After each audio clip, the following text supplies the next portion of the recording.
Chers amis, bonsoir, merci d'être à nouveau avec nous. Toute l'équipe d'Expression Livre se joint à moi, tout d'abord, pour vous souhaiter tous les bonheurs, toute la prospérité et toute la paix à l'occasion de l'Aïd, il y a à peine même pas quelques jours de cela. Encore une fois, tous nos vœux de santé, bonheur et prospérité. Et puis, bien évidemment, tous nos vœux de bonne lecture, de très bonne lecture. Alors, à propos de bonne lecture, de très bonne lecture, nous avons pour inviter ce soir Hassan Marish. Bonsoir Hassan Marish. Bonsoir mon ami Youssef, bonsoir à tous nos téléspectateurs. Très heureux d'être avec vous ce soir, vraiment. Ben, moi aussi, un plaisir de... C'est la troisième fois, hein? Eh ben oui, après tant de livres et tant de rencontres, un heureux plaisir d'être avec vous. Merci. Alors, ce soir, je ne vais pas prononcer le mot en langue amazigh parce que j'ai peur d'écorcher le titre de l'ouvrage dont nous allons parler, qui est donc un recueil poétique, un recueil de 33 poésies. Exactement. Alors, j'ai confiance en vous, vous pouvez le faire, vous n'allez pas l'écorcher. Oh là là là là là là, piège. Non, jamais. J'ai confiance en vous. Eh ben voilà, vous l'avez très bien prononcé. Fidrei. Qui veut dire contusion. Voilà, contusion. On va revenir sur le titre, parce que c'est un titre dur quand même, hein. Contusion. C'est pas confusion, hein. Ah ben oui, contusion. Oui, hein, c'est comment on se heurte à la vie. Exactement, ce sont tous ces heurts dans la vie, que ce soit sur le plan sentimental, social, politique, et c'est la vie. Et puis, parce qu'il y a plein d'embûches. Hein. Et puis amoureux aussi. Infidèle. J'ai toujours l'habitude. Est-ce que c'est votre dernier? Parce que vous en avez plus de 20 à exactement, votre... Exactement. C'est le dernier? Non. Non, du tout. Non, c'est le troisième. Le troisième. Après ce livre, j'ai édité encore 2 autres en langue française. Alors, il y avait Les Nuits volubiles, Confidences et Mémoires, c'est cela, je ne me trompe pas? Bon, celui-ci, donc Contusion. Alors, c'est compliqué avec vous. La toupie et l'échelle. Ah oui, là. Et le dernier, en français, c'est Collier d'idées. Mais on avait fait une émission ensemble. Exactement. Sur Collier d'idées. Ouais. Ah, il était sorti à l'occasion, je crois, d'un salon du livre. Oui, généralement, j'édite des livres juste avant le salon du livre. On peut s'attendre pour le prochain salon qui doit se tenir fin octobre, début novembre? Eh ben, pour le prochain salon, je promets 5 livres à la fois. 5? Exactement. Mais cette fois-ci, ce n'est pas que de la poésie. Non, mais vous êtes rentier ou quoi? Écoutez, ça fait... C'est pas possible, je sais que vous avez une vie sociale, heureusement, très, très importante. Écoutez, quand on aime... Et très prenante. Quand on aime, c'est clair. On a 20 ans. Et ben voilà. Et puis, bon, moi, ça fait 35 ans depuis que j'écris, donc j'écris et je mets de côté. Et ce n'est que ces dernières 14 années que je me suis mis à l'édition. Donc, je n'ai qu'à sélectionner de tout ce que j'ai écrit et j'édite. Ce qui me semble incroyable, c'est que Hassan Marish, parce qu'on se connaît depuis quand même un certain nombre d'années. Eh bien, 12 ans. 12 ans, oui, voilà. Absolument. Toujours adoré participer au salon du livre de Tizi Ouzou. Un salon de Boudjima. Oui. Dommage que cette année, ça n'a pas eu lieu. Ça n'a pas pu avoir lieu. Et bien non, mais ce qui m'étonne toujours, c'est que non seulement, d'abord, il faut que les téléspectatrices et téléspectateurs sachent que, au départ, tous vos recueils poétiques sont d'abord écrits en langue amazigh. Exactement. D'accord? Ensuite, parfois, on verra que cet ouvrage-là, vous me direz. Alors, bien souvent, vous avez la chance de tomber sur des traducteurs. De très bons même. Ouais, qui font un travail absolument remarquable. Hein. On pourrait enlever les textes originaux pour ceux qui ne connaissent pas malheureusement la langue amazigh et lire carrément le texte en français. On pourrait penser que effectivement c'est vous-même. Oui, c'est la version originale. Oui, non, mais c'est vous-même qui la plume originelle serait en langue française. Exactement. Hein. Et puis ensuite en anglais. Et allez donc. En arabe. En arabe. Et allez donc. Et bientôt aussi en italien, espagnol et allemand. Mais où vous prenez le temps de... Saint-Augustin disait « aime et fais ce que tu veux ». Oui, quelquefois c'est aime et fais ce que tu peux aussi. Hein. Là, non, mais quand on aime... Non, mais vous dormez de temps en temps? Très peu. Très peu, hein. Très peu. Une moyenne de 4 à 5 heures. Ah bah voilà, tout s'explique. C'est très peu. Bon. Non, mais je rigole. Je veux dire... Non, mais je vous ai... Parce qu'en plus, vous vous occupez de diverses associations, vous êtes toujours présent là où il pourrait y avoir un événement culturel, que ce soit dans un petit village, que ce soit dans une grande ville, que ce soit, je sais, aux confins de l'Algérie, vous êtes toujours là, et vous n'êtes pas seulement partie prenante, bien souvent vous êtes organisateur. Eh ben oui, pourquoi pas. Quand on peut faire quelque chose, je le fais avec plaisir. Il y a plein d'associations, il y a plein de festivals, plein de fêtes culturelles. Les organisateurs me font appel. Et je n'hésite pas à y aller, donner un peu de mon expérience. Je suis fasciné par votre dynamisme, mais surtout par votre éthique et votre empathie envers les autres consoeurs et confrères, écrivains, poètes. Il le faut bien. Vous savez, dans cette vie, on le dit en arabe, donc, on essaye de faire ce qu'on peut pour notre culture, pour notre pays et pour notre société. Et vous le savez que l'artiste, l'écrivain, c'est le miroir de sa société, c'est le témoin de son époque. Il est aussi le journaliste de sa région. Oui. Donc, oui, parce que vous avez fait du journalisme, et puis vous avez été un confrère de la radio, de la télévision. Ah, oui, exactement. Ah, c'est incroyable. Et en plus de 30 années dans l'enseignement en tant que prof de physique. Et cette année aussi, je suis directeur d'un CEM à Tizi Rached. Voilà. Bon, d'accord. N'en dites pas plus. Bien évidemment, vous jouez d'un instrument de musique. Non. Là, non, je ne joue pas. Je ne joue pas de... Mais vous organisez des concerts poétiques. Ah oui, des concerts poétiques, j'en fais plein, dans les cités universitaires, dans les campus, dans les villages, dans les villes, dans les maisons de culture. Récemment, j'ai aussi animé une soirée poétique à l'Opéra d'Alger. Ah oui. Ah ben oui. Et C'est c'était... notre ami saoudi. Ah ben oui, d'ailleurs, je le salue au passage. Ben oui. Une très belle soirée. La salle archi-comble. Il y avait avec moi aussi la chanteuse Massa Bouchafa, que je salue aussi au passage. Oui. Voilà. Très bien. Allez, on va parler plutôt plus... Là, on a parlé de vous, mais vous, je dirais, pas de façon stricto sensu personnelle. Votre écriture. Ah ben oui. Hein? Allez, conclusion. Une fort préface, fort sympathique. Ceux qui n'ont que les yeux pour voir sont aveugles dans le noir. Eh ben oui. Bah oui, tiens. Alors, c'est votre ami Jamel Begaz, qui a fait un belle journaliste, introduction, belle préface. un journaliste qui vit actuellement en France, que je salue aussi au passage. Alors, 33 poésies, originellement en kabyle. Donc il y a le texte en kabyle. Hein. Et puis il y a la traduction. Alors là, est-ce que c'est vous-même qui l'avez traduit? Non. Et pourquoi n'y a-t-il pas le nom du traducteur? Mais si, ça existe. Vous pouvez le voir. Il est là. Quelque chose m'a-t-il échappé? Ben, bien sûr. Bah oui, certainement. Traduction de Mohamed Melaz. Où ça? Attends, je vais le trouver. Mohamed Melaz, que je salue aussi au passage. Il faut saluer, hein, c'est un travail remarquable. Professeur de français, traducteur aussi, poète et chanteur dans les deux langues. Eh bien, c'est un grand. D'ailleurs, même dans sa traduction, il arrive même à rimer.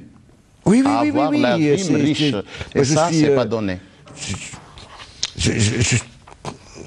Je suis vraiment, encore une fois, c'est le cas de le dire, sans voix. Ah ben oui. Parce que quel travail traduire la poésie est la chose la plus difficile. Oui, oui. Mais quand on maîtrise vraiment la langue source et la langue d'arrivée, Et aussi, quand on est déjà poète, c'est-à-dire quand le traducteur est à la base poète, il est poète. Il est poète. Ah, il est poète dans les deux langues. Ah oui, c'est le même cas aussi avec Lounès Améziane, avec Idir Bleli, avec Abdelrazak Abdi.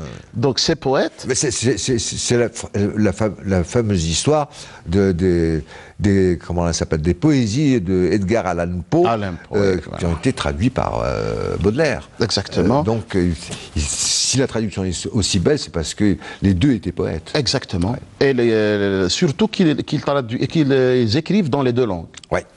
Donc, ils écrivent dans les deux langues. Eh bien oui, ils écrivent dans les deux langues et ils traduisent vers les deux langues. Toujours, vous commencez... Bon, j'ai déjà écrit quelques poèmes en français. Mais c'est pas ça... Mais non, je me retrouve beaucoup plus dans la langue kabyle. Et je cherche après des traducteurs. Et alhamdoulilah, ça se passe très très bien. C'est pas évident du tout. Hein. Oui, mais... Parce que, par exemple, vous le savez, ça, je ne vais pas vous faire découvrir cette problématique chez nous. Je maîtrise vraiment ce domaine. C'est très compliqué. C'est très compliqué, mais du fait aussi que moi je maîtrise les deux langues, je peux vraiment comparer, faire attention, apporter ma touche. Ah ben oui, c'est un travail qu'on fait ensemble. Non. Oui, c'est-à-dire, je comprends mieux. Alors là, je comprends mieux. Parce que généralement, qu'est-ce qui se passe traditionnellement, hein, c'est-à-dire que bon, quand vous passez par un éditeur, vous donnez votre texte original, qu'il soit en kabyle, en arabe ou en français, et puis c'est l'éditeur qui va à la recherche du traducteur, et puis après, l'auteur, je dirais, dans quelle que soit la langue, n'a le droit à aucune remarque. Hein. Ah non. Nous, on travaille ensemble. C'est ça. Et c'est un travail, des fois, qui nous prend jusqu'à 2-3 ans pour terminer un livre. Et je le contrôle. Non, là, c'est une autre démarche. C'est une autre démarche. Ben oui. Alhamdoulilah, j'ai travaillé au moins avec 17 traducteurs d'un peu partout dans le monde. Et je suis satisfait à chaque fois. C'est-à-dire que vous n'imaginez pas un seul instant que vous n'ayez pas le droit de regard sur la traduction finale je ne peux pas accepter sur ça. Une autre langue. Ah non, je ne peux pas accepter ça. Parce que quand même, je dois avoir une idée de ce qui est écrit. Même si, je vous donne par exemple l'exemple de mon poème sur la Saint-Valentin, qui est traduit en 15 langues. Il est traduit en 15 langues. Certes, moi je maîtrise 4 langues, mais les autres, je n'ai aucune idée. Et oui, alors comment vous faites? Eh bien là, je cherche toujours un intermédiaire. C'est-à-dire quelqu'un qui maîtrise, par exemple, le kabyle et l'allemand, le kabyle et l'italien. Et là, on travaille ensemble pour essayer de veiller au grain. Parce que quand même, on ne doit pas rater un éléphant dans un couloir. Pensez un jour pouvoir... Excusez-moi, c'est pas une moquerie, hein, ce que je vais vous dire. Mais si jamais un jour vous êtes édité en Albanie, je vous souhaite bon courage pour trouver quelqu'un qui parle kabyle et albanais. Hein. Non, eh ben, je vais vous le dire, monsieur. Et vous devez le savoir. J'adore. Eh ben, vous devez le savoir. Il n'y a aucun pays dans le monde où il n'y a pas un kabyle. Et où il n'y a pas surtout un kabyle. Donc, on a toujours la chance. D'ailleurs, un jour... il y avait un ami qui habitait et qui travaillait à l'ambassade au Japon. Oui, à Tokyo. C'est mon ami Dahman Yahyaoui, que je salue au passage. C'est grâce à lui que mon poème a été traduit en japonais. Lui et sa collaboratrice, ils ont travaillé sur mon poème, ils l'ont traduit en japonais. En japonais. Et là, c'est un honneur, c'est un bonheur. Donc, il y a toujours un complice. Et des fois, je vous assure que je ne cherche même pas après les... Vous êtes béni des dieux. C'est une chance dans la vie. Vous êtes béni des dieux. Alors donc, 33 poésies, où vous avez donc les 2 textes dans ce recueil poétique, le texte original en kabyle et la traduction en français. Alors, toujours assez... Conclusion, c'est pas gratuit. Hein. C'est toujours... Vos poésies sont quand même dures. Il faut payer le prix. Non, elles sont dures, hein, très, très franchement. Hein. Déjà, dès le départ, on commence par, comment on appelle ça, une poésie qui s'appelle, sans rendez-vous. Sans rendez-vous. Sans rendez-vous. Alors, déjà, c'est pas... C'est un poème que j'adore. Là, c'est un long poème. Bon, quand on le lit, on peut penser... Celui-là encore, il est sympa. Ah oui. On peut penser à pas mal de sujets, mais Pour la moi, réalité... je l'ai lu comme cela. Hein. Oui. On ne peut pas prendre son téléphone et appeler la muse. Elle arrive sans crier gare. Eh ben, très bien vu.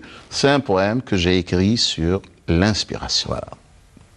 Toute l'histoire du poème, tournée de comment et quand vient l'inspiration. On ne sait pas. Mystère. Ben oui, c'est beau. C'est la déesse Clio Ben oui. qui ne se fait pas prier. Elle choisit les bons moments et elle entre sans frapper à la porte. Ah oui, sans crier gare. Ah bon. Bonjour, c'est moi. Ah oui. Et là... Et je suis obligé d'être docile et de bien l'entendre. Mais vous êtes son esclave. Exact. Vous êtes son esclave. Exact, mon ami. Donc, encore celui-là. Et alors, par contre, ça j'ai beaucoup aimé. C'est que il y a les deux revers de la médaille dans Sans rendez-vous et Apaise mon cœur. Alors. Parce que c'est l'autre revers de la médaille. La muse, elle arrive quand elle veut, hein, sans crier gare, encore une fois, hein, elle ne frappe pas à la porte, elle force la porte hein, de votre esprit, de votre imaginaire, elle vous dit voilà. Mais attention, on ne peut pas l'enchaîner. Hein. Son viatique, son viatique est selon. C'est selon. Elle peut partir quand elle veut. Elle peut partir quand elle veut. Libre. Et même son viatique, il peut être amer ou apprécié. Et quand on est artiste, on n'a pas le choix.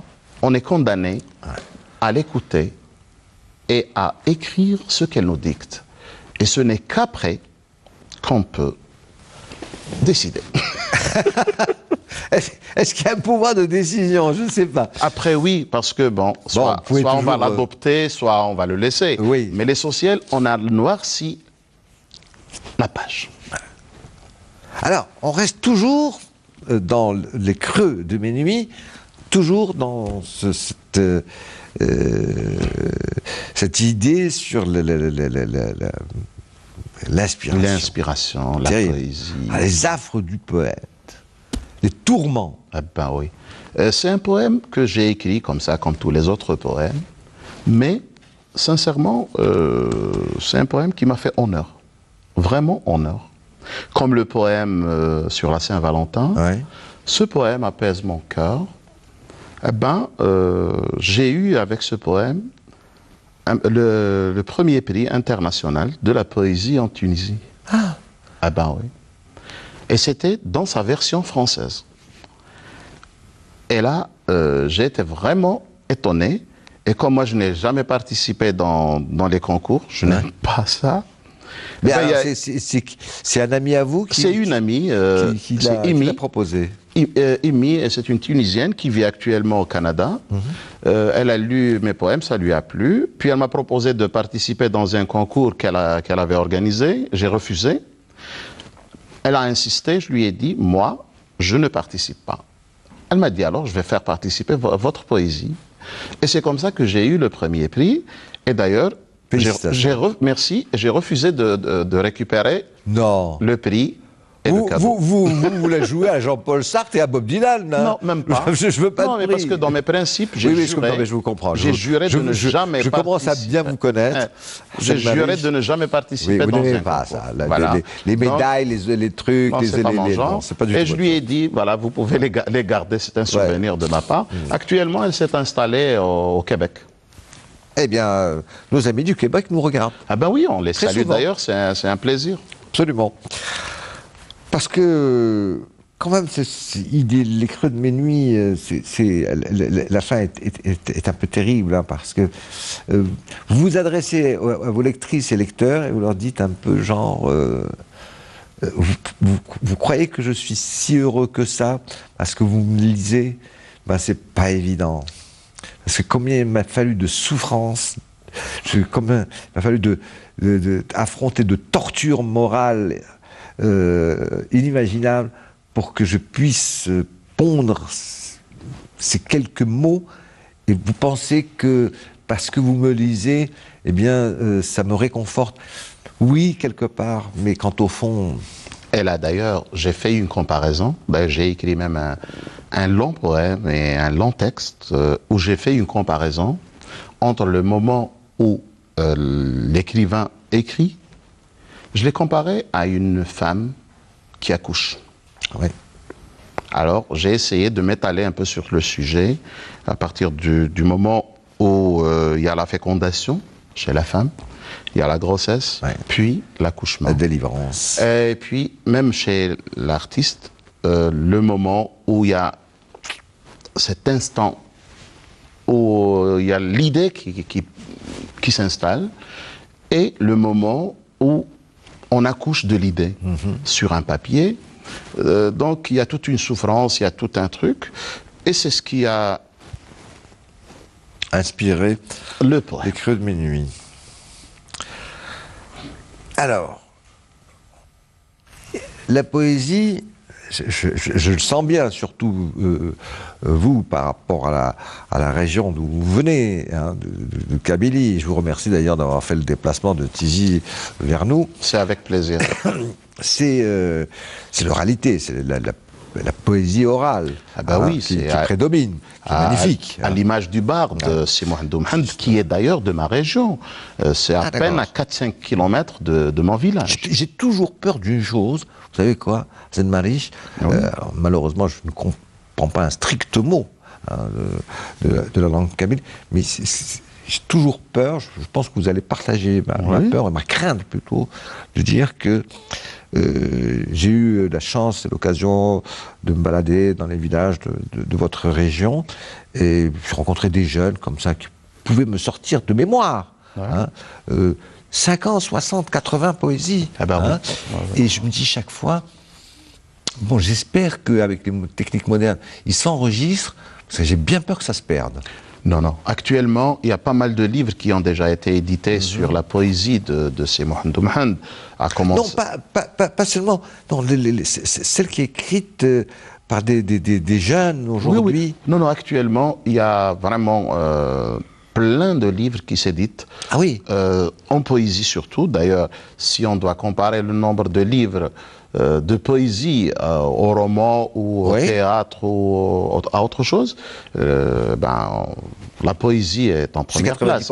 Elle est en première place. Ouais. Et d'ailleurs, moi-même, je suis à 17 recueils de poésie, alors que j'ai 7 autres livres.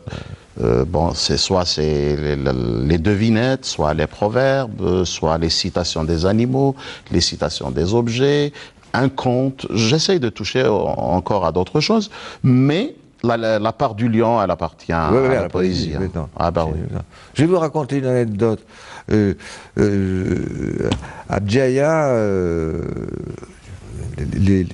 des jeunes avaient décidé une association d'un petit village, le village natal du regretté poète Ahmed Asghar, grand poète, mort pratiquement dans l'anonymat, quasiment. On avait fait un hommage au Théâtre National de Bdjaya. Et puis donc, à un moment donné, je laisse la parole au public et ceux qui veulent s'exprimer de la façon dont ils veulent s'exprimer sur la poésie, etc. Il y a un jeune, dans les 25 ans, je vous assure, j'ai regretté de ne pas avoir une vidéo. Le gars était habillé western. Non mais western, c'est-à-dire je me suis dit, quand le gars il s'est mis au milieu comme ça, de la travée centrale, c'était les Santiago, le chapeau, la boucle, le jeans, la chemise cow-boy, etc. Bon, je me suis dit voilà, bon ça va être la folie, je sais pas ce qu'il va nous raconter le gars. Il a déclamé comme ça de mémoire plus de 30 poésies d'affilée. Alors, moi qui ne comprenais strictement rien qu'à la sonorité, à la rythmique, j'en ai été émerveillé. Voilà. Et ensuite, je suis allé le voir, je lui ai dit, mais je suis d'un petit village, etc. Je lui ai dit, mais tes poésies, j'espère que tu les as écrites. Il me dit, non, je ne sais pas écrire. Ah bah oui. Je lui ai dit, comment ça, tu ne sais pas écrire? Il me dit, non. Je lui ai dit, mais attends, tu les retiens que de mémoire? Il me dit, oui, j'en ai plus de 250 en mémoire. Je lui ai dit, mais il faut absolument que tu les enregistres, parce que ça va se perdre. Exactement. D'ailleurs, actuellement en Kabylie, heureusement qu'il y a plusieurs festivals. Il y a le festival d'Arbou, Oui. il y a le festival de Ismaïl, il y a le festival de Adziki, il y a le festival de la région des Ouadia Bourni. Il y a, Le donc- Boudimat? Comment? Boudimat, non? Non, Boudjima, c'est un salon du livre. Donc Ah oui, c'est on vrai. a quand même au moins quatre concours de poésie, festivals de poésie, où les gens viennent de partout et ça foisonne, vraiment. Et c'est pour ça d'ailleurs. Mais est-ce que c'est enregistré tout cela? Ah oui, bon, c'est archivé. Oui, il y a ceux qui ont édité des livres, il y a ceux qui ont édité des CD. Et heureusement, actuellement, avec l'avènement de la technologie et d'Internet et Oui, tout, oui. donc on voit plein de publications formidable. sur Formidable. Internet. Il faudrait peut-être qu'il y ait... Bon, j'aime pas trop que tout d'un coup on enserre les créateurs, surtout de la créativité poétique, dans une sorte de carcan. Mais ce serait peut-être bien que le ministère de la Culture, ou que sais-je, ou les responsables de la culture à Tizi Ouzou puissent créer une instance pour archiver. Parce que ça va, il y a des choses qui, je suis sûr, se perdent. Heureusement. D'ailleurs, dans ce... Vraiment une instance qui dit, bon, je vous mets à disposition un micro, venez déclamer vos poésies, on va les enregistrer, vous donnez votre nom, vous nous dites, et puis voilà, on vous donne une copie, et celle-là, la copie, elle reste là en archive. Il n'y a rien de cela. Il n'y a rien de monsieur. cela. Il n'y a rien de cela. Il y a juste des initiatives Personnelles. Personnelles. Oui, individuelles, Ben oui, d'associatives. Moi-même, c'est le cas. Ce sont mes initiatives personnelles Oui, pour faire ce travail. Oui, mais c'est pour ça que tout à l'heure, je vous tirais mon coup de chapeau. Parce que franchement, je sais que c'est beaucoup, je dirais, parce que vous êtes un battant, parce que vous avez le culot d'ouvrir des portes que personne n'oserait ouvrir, ou frapper à des portes que personne... Et puis, je vais vous dire une chose, Arsène Malick, vous avez une chance, c'est absolument extraordinaire. Vous tombez bien à point... Mais remarquez, c'est de la chance et en même temps, c'est parce que on sent que vous êtes passionné par ce que vous faites et l'aide que vous apportez à d'autres poètes, à d'autres écrivains. Bon, enfin, il faut le faire. Il faut le faire. Il faut le faire. Alors, le besoin m'a inventé. Oui, bah, la poésie orale. Alors, mais c'est le verbe. Hein. Alors, le verbe, il peut être lame tranchante comme miel. Eh ben oui. Là, je vais vous raconter même dans quelles conditions j'ai écrit ce poème. Le besoin m'a inventé. J'étais à la maison, donc je voyais un documentaire. C'était sur un coutelier, un monsieur qui fabriquait des couteaux en France, dans un village perché. Et en suivant toute la procédure, j'ai beaucoup aimé. Et surtout, c'était de très beaux couteaux. À un moment, j'ai eu une idée, j'ai rendu la télévision muette, j'ai pris un stylo et j'ai écrit un poème où j'ai fait parler le couteau. C'est le couteau qui parle de sa vie avec l'être humain. Il parle des moments de bonheur et des moments de souffrance pour qu'il puisse exister. Mais malheureusement, le but pour lequel l'homme l'a créé n'est pas resté le même. À la fin, donc, l'être humain l'a utilisé contre l'humanité.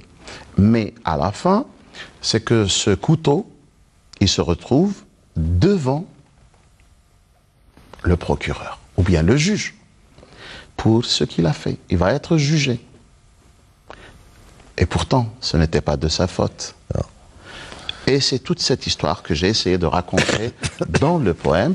Et je l'ai fait aussi en tant qu'énigme. Et ce n'est qu'à la fin du poème, le dernier mot du poème, qui prouve que c'est le couteau. Voilà. Ouais. Ah, une de vos préoccupations, je dirais, majeures dans beaucoup de vos poésies, de vos recueils poétiques. La menace de l'argent. Ah bah oui. Ah là là. Eh Ah ben là oui. là. Ah là là. Là aussi, j'ai essayé d'analyser un peu le sujet sur l'argent, de ce que peut nous procurer, de ce qui peut nous faire de mal, et aussi, j'ai essayé de lancer des défis, parce que finalement, avec l'argent, on ne peut pas tout avoir. Même s'il peut nous procurer plein de belles choses, mais il y a des choses qu'il ne pourra jamais garantir. Et généralement, c'est même l'essentiel. Eh bien oui, et c'est pour cela que je l'ai bien signalé dans le poème. Ouais. Voilà. Là, parce que je retrouve à travers beaucoup de vos poésies, Hassan Marish, la dénonciation de l'addiction à l'argent, hein, que malheureusement, de plus en plus dans nos sociétés, je ne parle pas seulement de notre pays. Hein, dans le monde entier. Dans le monde entier. Ah, hein. oui. On voit comment ça commence vraiment. C'est cette fin du XXe siècle, début du XXIe siècle, c'est absolument horrible, terrible. C'est la course effrénée vers le gain facile, mais ça ne profitera vite, jamais. C'est comme ces horribles ouvrages qui sont sortis aux États-Unis, en France, etc. D'une maison d'édition que je honnie, hein, avec ces titres La philosophie pour les nuls, Voilà. l'histoire de l'art pour les nuls. C'est-à-dire, vite fait, allez, j'apprends pour pouvoir faire salon. Faire discussion de salon pour faire croire que j'ai un peu de culture. Non. Alors, moi, c'est complètement stupide. Moi, chaque livre que j'édite, je le considère comme étant un bouquet de roses, mais avec leurs épines. Vous imaginez, Hassan Marish, mais ça existe, hein, Mais oui, je le sais. la poésie pour les nuls. Je me demande, mais franchement, c'est-à-dire, bon, vous n'y connaissez rien en poésie, et puis il y a un gars comme ça, un spécialiste, vous savez, comme quand il y a des guerres, malheureusement, etc., tout ça, vous allez dans les télévisions, ce qu'on appelle spécialiste du Moyen-Orient, spécialiste de la Palestine. Alors le gars, il vient, il est spécialiste en rien du tout, il a écrit 3 bouquins, il sait même pas... Il y a des gens qui cherchent juste à gagner de l'argent ou se faire un nom. Alors moi, les deux notions, ça ne m'intéresse pas du tout. Hein. Franchement, c'est digne de la télé-réalité, c'est obscène. Même. Si je voulais vraiment gagner de l'argent, je n'aurais jamais édité de livre. Ben, on ne vit pas dans notre pays avec le livre. Surtout pas. Donc, j'ai une mission, j'ai un devoir. Vous risquez même de vous attirer des foudres. Ah ben voilà. Donc, avec mes livres, j'essaie d'apporter ce que je peux pour notre société, et c'est tout. Et c'est aussi un plaisir, une passion. Alors, bon, on va pas, malheureusement, le temps nous manquerait si on prenait poésie par poésie, Hassan Marish. Bon, j'en ai retenu plus quelques-unes qui m'ont plus fait parler, qui ont fait parler mon imaginaire et mes petites cellules grises, Les compagnons de tout bord. J'adore ça. Eh ben, c'est l'école de la vie. Hein. Bah, oui. C'est vraiment l'école. Ça, on peut pas de la acheter. vie. Eh ben oui, ça ne s'achète pas, il faut la vivre. C'est une expérience qu'il faut vraiment vivre. D'ailleurs, si je n'avais pas vécu tout ça, est-ce que j'aurais écrit ce poème? C'est pas possible.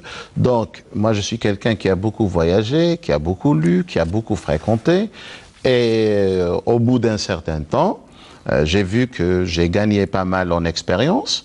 Et j'ai essayé de mettre toute cette expérience au profit de mes lecteurs, au profit de mes amis. Et ça, c'est important. Alors, j'ai adoré, il y a 2 ou 3 vers qui dit, je résume, hein, c'est pas au niveau poétique hein, que je veux dire. Alors, j'ai fréquenté le berger, oui, j'ai fréquenté l'érudit, oui, j'ai même fréquenté le dévoyé, et j'ai fréquenté aussi l'artiste, et c'est grâce à cela que j'ai pu et que je peux aujourd'hui écrire d'une telle poétique. Ah oui. Si ce n'est tout cela, je ne serais pas aujourd'hui avec vous. Voilà. Et je ne serais pas là en train de vous parler. Et qu'est-ce qu'il me reste de toutes ces rencontres, de toutes ces amitiés? Eh bien, la poésie. Ah ben oui. Voilà. Donc vous rendez honneur À la poésie. À toutes les personnes que vous avez pu rencontrer, qui vous ont apporté peut-être quelques-uns une foudre de lumière, un éclair de lumière, et d'autres une toute petite pincée. Oui, mais ça participe. Ça participe. Bah, bien sûr. Eh ben, c'est tout un puzzle qu'on construit à travers toutes les expériences qu'on a vécues. Et quand on est artiste, je l'ai toujours dit, que l'artiste, il a des yeux à facettes. Et chaque facette arrive à avoir un détail. Et le système visuel, à la fin, essaye de rassembler toutes ces icônes pour donner l'image à nos téléspectateurs, à nos lecteurs, aux gens qui nous écoutent. En tout cas, vraiment, c'est une poésie qui m'a beaucoup touché. Ben, merci. Parce que c'est une poésie très sincère envers tous vos amis et même peut-être des inconnus que vous avez pu rencontrer dans un train pendant juste une heure, mais qui vous ont apporté quelque chose. Je vous assure que des fois, même une rencontre furtive de quelques secondes, on peut tirer pas mal de bonnes choses. C'est vrai, tout à fait d'accord. Parce que il faut prendre à la volée les choses. Oui. Il y a un mot qui passe, il y a une idée qui passe, qu'on écoute, quelque chose qu'on voit, et il faut vraiment la prendre au bon moment. Et un jour, elle aura sa place. Moi, j'appelle ça la curiosité modeste. Ben oui. C'est ma vraie... Parce qu'il y a les deux. Il y a et de la curiosité et de grande modestie. C'est ma vraie nature, monsieur. C'est ma vraie nature. Pour vous, tout être humain a une valeur inestimable. Oui, toutes les créatures qu'a créées le bon Dieu, et elles sont importantes, et elles ont toutes un rôle à jouer dans la vie. Et d'ailleurs, si on voit dans la nature, j'ai vu pas mal de documentaires sur ça. Je me souviens d'un documentaire en Chine, qui parlait du problème des serpents. Dans les prairies, il y avait plein de serpents, au point ils ont décidé de brûler. Un jour, quelques années plus tard, ils ont trouvé un sérieux problème. C'était quoi? Le problème des rats. Ah oui, c'était les serpents qui mangeaient les rats. Voilà. Ils étaient obligés de réintroduire des serpents. D'importer des serpents d'autres régions et d'autres pays pour régler le problème. Donc, toute personne a un rôle à jouer dans la vie, et toute créature aussi. Même les plantes, même les pierres, toute créature a sa place dans la vie. Donc, il faut qu'on se respecte les uns les autres, c'est important. Surtout, en ce moment, c'est bien une thématique qui est... qui s'impose. C'est pas qu'elle est à la mode, elle est totalement nécessaire à discuter, à prendre en compte, parce qu'il y va de l'avenir de nos enfants et de nos petits-enfants. Ah oui, ça c'est même de l'humanité. Hein. Et c'est le rôle aussi des artistes actuellement. C'est vraiment le rôle des artistes. Alors celui-là, il est en même temps amusant, mais j'adore. Vous avez quelquefois des poésies d'un charme fou. C'est même, je dirais presque, à la limite d'une naïveté, mais dans le bon sens du terme, naïveté. Tant mieux. Non, parce que chez nous, quand tu dis nia, c'est plutôt péjoratif. Je préfère être naïf que voleur, menteur et stratège. Je préfère. Tranquille. Absolument. Le mot dit bip. Non, mais c'est vrai. Alors, pourquoi ce bip du réveil m'oblige à me réveiller alors que j'étais dans un songe d'amour, de merveille, et puis tout d'un coup, bip, bip, bip, bip. C'est affreux, ça. Je vais vous raconter un peu l'histoire. C'est une histoire qu'on m'avait racontée. C'est un ami qui a vécu l'histoire. C'est juste au début de l'ère où on a commencé à avoir des portables. Donc le monsieur, il a reçu un bip d'un numéro qu'il ne connaît pas. Ah d'accord, Curieux qu'il était, il a essayé de rappeler. Il tombe sur une femme, sur une fille. Il discute avec elle. Et avec le temps, il s'est accroché à elle. Et un jour, ils se sont fixés un rendez-vous pour qu'ils puissent se voir. Donc, il était vraiment pressé de la voir, de mettre une image visage sur une sur voix et cette tout. voix. Et le problème, le jour où il est venu la voir, elle s'est déplacée, et lui aussi, mais elle lui a fait faux bond. Elle, donc, il s'est présenté, comment il sera vêtu, à quelle place et tout. Elle lui a menti, donc elle lui a donné d'autres détails, et elle était de loin à le scruter, et puis elle est partie. Et bon, donc, l'histoire m'a touché, Ouais. et j'ai écrit le poème. D'accord. Donc, Lui, il a fait tout un rêve de tout cette un rencontre, rêve et tout. etc. Et alors, donc, le problème, toute l'histoire a démarré à travers le bip. Ouais. Et donc, Maudit c'est pour bip. ça le maudit bip. Pourquoi tu m'as laissé ben aller dans mes rêves? Oui, on s'inspire un peu de tout ce qui se passe autour de nous, donc voilà. Alors, deux poésies sur l'être aimé. Enfin, savoir comment est-ce que c'est vraiment la beauté physique ou un autre ensemble qui doit être important dans le choix, soit pour une femme par rapport à un homme, soit pour une... Et vice-versa. etc. C'est la perle et sois toi-même. Alors, bon, si on les lit au premier degré, on peut penser, excusez-moi, hein, je vais être très franc, on peut penser qu'il y a un côté un peu macho. On peut le penser. Oui. Mais comme je vous connais trop bien, je me suis dit, non, c'est pas possible, Hassan Malish, c'est pas son genre, c'est pas le genre de la boutique. Eh ben, quand j'écris, bon, physicien que je suis, donc j'essaye de se dire, bon, donc l'idée elle se construit au fond de moi, et les mots viennent à flot, donc je ne contrôle rien, mais c'est ma conception dans l'écriture. C'est-à-dire, je n'aime pas, quand j'écris, je n'aime pas avoir une seule lecture. C'est-à-dire, quand quelqu'un me lit, automatiquement, il doit relire au moins 2-3 fois pour décoder certains trucs. Et puis aussi, quand j'écris, des fois, je n'écris pas sur moi-même. Ouais. Je me mets dans la peau de quelqu'un d'autre pour en parler. Et ce qui est difficile d'ailleurs à vraiment maîtriser, c'est de déterminer dans quel poème je suis moi-même et dans quel autre poème je suis dans la peau de quelqu'un d'autre. Ouais. Voilà, ça, je le fais vraiment souvent. D'ailleurs, il y a des poèmes aussi que j'ai Non, mais vous écrits aimez bien jouer au nom là-dessus. de la femme. Oui, non, mais vous aimez bien jouer là-dessus. Ben oui, c'est très important. C'est vraiment sûr, important. bien sûr. Et d'ailleurs, moi-même, souvent, je me dis, mais c'est pas possible.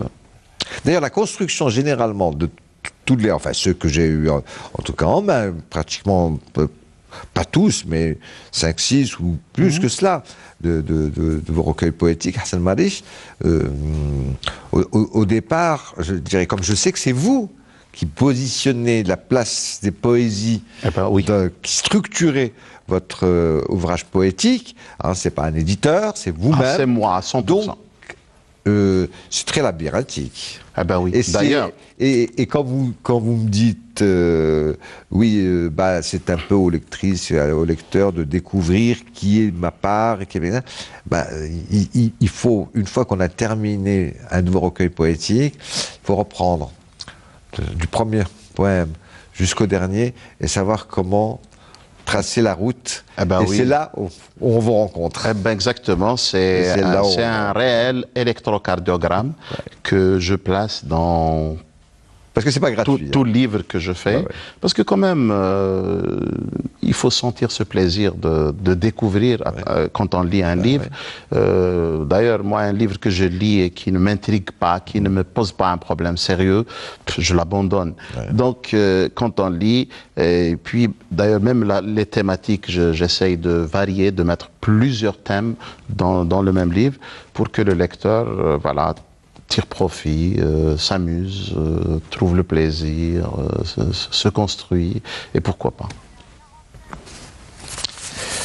C'est le grand plaisir qu'on a d'ailleurs Ah bah en merci. vous lisant. Vraiment. Non, c'est toujours un étonnement parce que, comme je sais, que c'est vous qui décidez donc encore une fois de l'emplacement de votre puzzle. J'aime bien quand la première fois que j'ai un de vos recueils poétiques en main, je me dis ah tiens.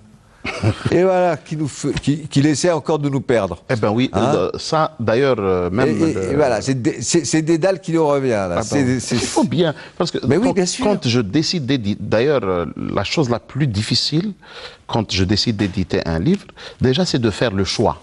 Choisir la trentaine de poèmes ou 40 poèmes de tout ce que j'ai écrit. Déjà, le premier facteur, c'est quels sont les poèmes à choisir de tout ce que j'ai écrit. Qui choisir de ses enfants, c'est pas facile. Et puis, le deuxième problème, c'est comment les placer. C'est ça. Il faut trouver la place à chaque poème, et puis il faut essayer de ménager pas mal de concepts, pas mal de visions, pas mal de messages et tout. C'est marrant parce que quand je vous entends parler comme ça, on voit bien que vous êtes un professeur de physique. Eh ben oui, ça c'est... Non, mais c'est clair. D'ailleurs, c'est comme si je voyais les trucs des éléments chimiques, vous savez. Oui, d'ailleurs, la composition, physique, par exemple, d'un produit. Eh ben oui, la physique m'a beaucoup apporté dans la poésie. Et d'ailleurs, il y a plein de mes lecteurs que je n'ai jamais rencontrés avant, eh ben, ils se sont rendus compte que je suis un scientifique. Ah oui, oui, oui. Avant même de lire ma biographie ou de lire la quatrième de couverture, eh ben, ils découvrent que je suis un scientifique. Et c'est très important aussi. Ça ajoute des ingrédients tels que le détail, l'approche, l'analyse. Surtout, moi, ce que j'adore, c'est... Puis la discipline des mots. Eh ben oui, aussi. Vous avez une très grande discipline des mots et du champ lexical. C'est important. Ah, c'est très important. En poésie, surtout, c'est très important. C'est imparable. Hein. Si on a, je veux dire, un champ lexical excessivement restreint, bon, très vite, on construit toujours la même poésie. Hein. Ah non. Moi, d'ailleurs, j'adore... Bon, il y a des sujets que j'ai touchés et qui m'ont fait vraiment plaisir. D'ailleurs, bon, j'ai écrit sur l'aiguille, par exemple, j'ai fait parler l'aiguille, j'ai fait parler la porte, j'ai fait parler le vent, j'ai fait parler le couteau, la toupie, j'ai écrit sur l'échelle aussi, j'ai écrit sur la santé, j'ai écrit... Oui, vous avez... bon, je ne l'ai pas cité, mais c'est quand même... tout d'un coup, on trouve une poésie sur, oui, attention, il faut faire attention à sa santé, etc. Oui, tout ça. Des conseils médicaux, presque. Non, et des fois, ce ne sont pas des conseils, mais c'est des constats aussi. Parce que dans ce poème-là, par exemple, c'est la limite de la santé, les limites de la santé. Oui. Voilà, et aussi, ça parle un peu de la situation de nos hôpitaux. En Algérie, il y a de quoi tirer une sonnette d'alarme. Et c'est aussi là un rôle de l'artiste. Alors, on arrive pratiquement au terme de l'émission, malheureusement, Hassan Malish. Et oui. Eh bien, c'est vite passé. Ça, c'est le plus grand éloge que vous pouvez me faire. Ben oui. Non, mais c'est vrai. C'est belle louange. Quand on me dit ça, je suis très content. Parce que ça veut dire que je n'ai pas ennuyé. Jamais, j'ai vraiment pas vu mon invité pendant le truc. Alors, bon, il y a évidemment la solitude, la peur de vieillir également. D'autres sur la cruauté humaine, comme Les plaies, plus l'ouvrage détruit et j'avance. Hein. Mais les poèmes de la fin, la société plus la vérité est toujours bonne à dire. Mais il y a aussi une question pour vous, et peut-être même pour nos téléspectateurs. Il y a un poème, le poème numéro 21. 27,5, laissez-le moi. Voilà. Je ne veux pas savoir. Je connais la clé de l'énigme parce que vous avez eu la grande gentillesse, en toute amitié, de m'en fournir la clé. Non, c'est plus qu'une clé, c'est un trousseau.